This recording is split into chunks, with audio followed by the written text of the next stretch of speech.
Hey y'all, hey, this is Fiat Hollins, life and story coach, and I am back with another episode of Real and Chill where I do commentary and reviews of TV shows and films written, directed, or starring people of color. So in this episode, I'm going to talk to you about I May Destroy You, which was created, written, and directed by and stars Michaela Coel. So for those of you who don't know, Michaela Coel is responsible for the show Chewing Gum, which is on Netflix. So I really like Michaela's style. I love her writing style. She caters to like the millennial culture. So those in their 20s, early 30s.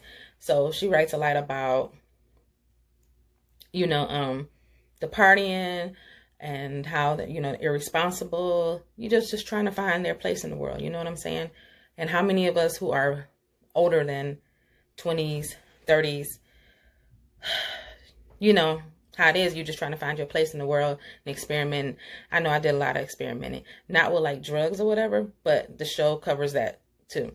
Whole lot of drugs, whole lot of sex, and taboo topics. So those taboo topics are my thing. Anything that's going to talk about something that people don't want to talk about is for me. You know what I'm saying? So in my writing, I talk about like dysfunction, a lot of untouched topics, things that people won't want to talk about that make you uncomfortable. I'm all for that. So with this show, the theme of the show is rape and, non-consensual sex.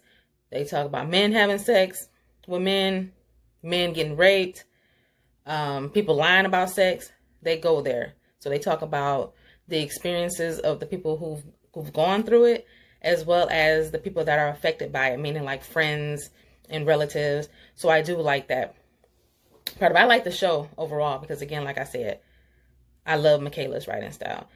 But what I picked up on when I'm watching this show is that it also has a codependency type of theme. And I don't know, because I'm not a therapist or a psychologist, if this is just necessarily it can't be. So never mind, I'm going to strike that. I'm not even going to say it. But I just know that like in my 20s, I struggled with codependency a lot. Basically, it's a dysfunctional one-sided relationship. And you expect this other person to like meet all of your emotional needs. You know what I'm saying? It's like you're just this needy person and this person is tasked with meeting your needs. And on the other side of that, you can be the enabler. So you condone poor behavior. So somebody that's like an addict or like a bum who's not doing anything with their lives, who's just like an underachiever, and you kind of don't take responsibility or accountability of it. I know it's like we can't control people, but you condone it. You know what I'm saying? You don't tell this person like, hey, you need to go and get your shit together, get a job, or do whatever. So I see a lot of this codependency in this show, whereas, I gotta watch it. I don't want to give it away.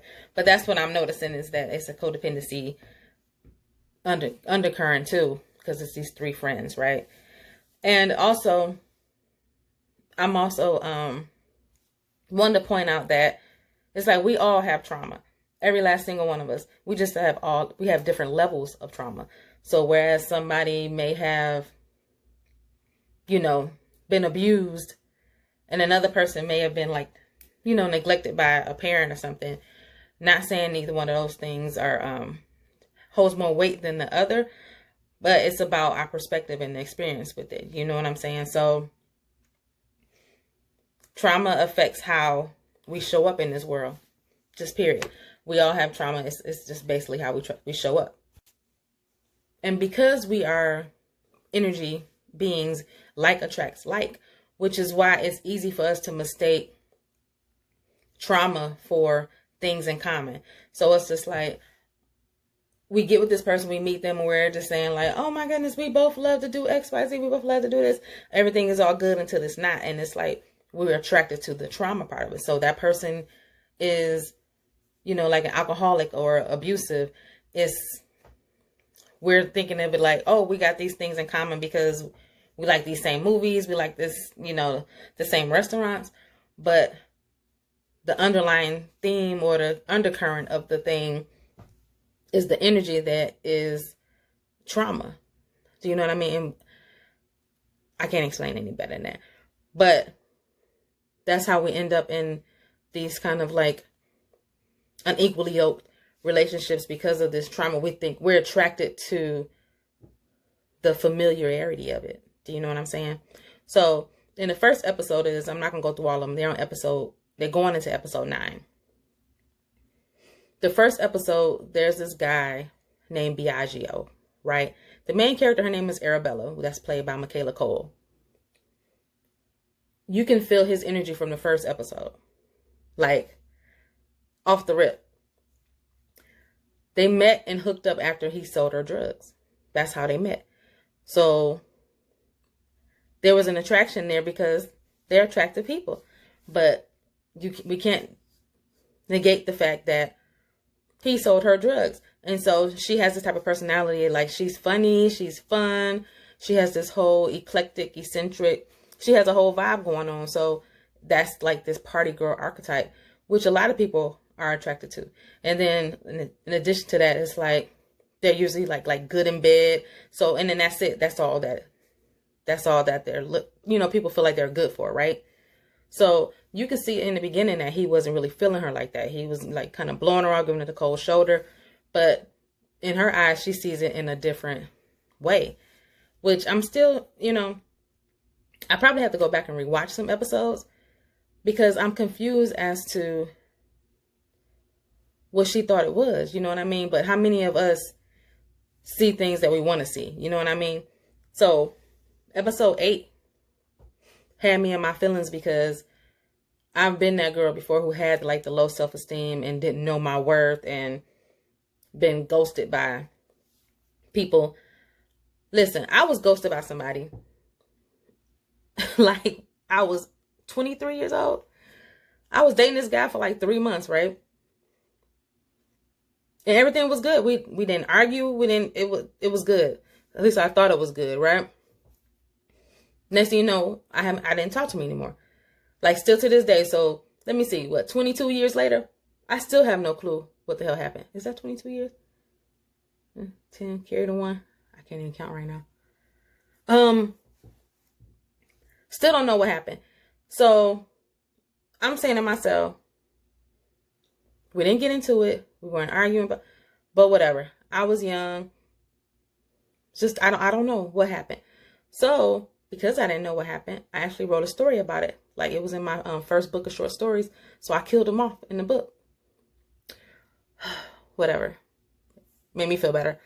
So this episode had me in my feelings because I've been that girl before who was just like, no explanation really. And not saying that she didn't really receive an explanation, because she knows. It's clear. And you like kind of be clingy and you just ignore the hints. I've been there.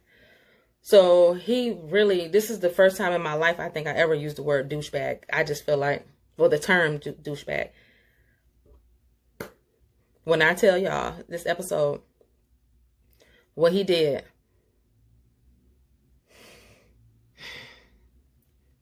again, I try to give some reviews that don't give away what it's about, but hopefully y'all can go and watch this show because it is a good show portraying like trauma and abuse. And but on the flip side, he did convey his actions rather. He was showing her that he wasn't really all that into her. You know what I'm saying? But the problem is we aren't taught like coping skills. We're told how to like cover up and mask how we feel to deal with stuff, but we're not taught how to cope with, feelings or rejections and that kind of thing. So, the reality is we rely on people and things to make us feel good. That's just it in a nutshell. So if you all haven't seen it, y'all should watch I May Destroy You on HBO. It comes on Mondays, I think. Mondays at 10 o'clock. I never watch it when it airs because It just comes on late, and I forget. It did used to air on Sundays, but they did change the time, so I believe it's Monday. But it's on HBO. So y'all check it out. Let me know what y'all think. Bye.